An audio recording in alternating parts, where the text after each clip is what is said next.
I'm with exercise physiologist Rod Connerly, owner of Dogma Athletica and Live It Group Training in Edwards, Colorado. Everyone wants to do their best on the slopes and stay safe. Rod, what exercise would you give me if you could only choose one before you hit the slopes?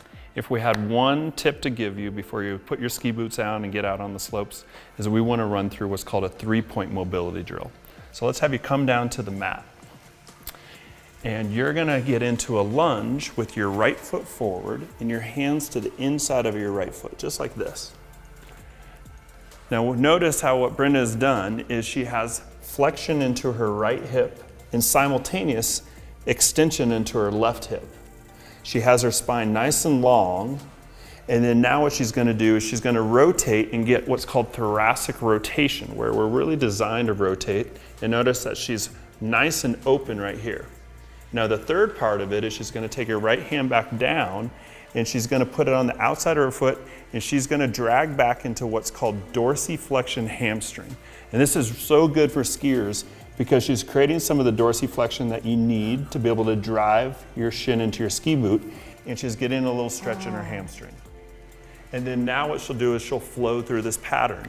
So she'll go back into the one for her hips, then rotate, right hand down, back into the hamstring. So that's why it's called a 3-point mobility drill, one of the best mobility drills there is. Back into hips,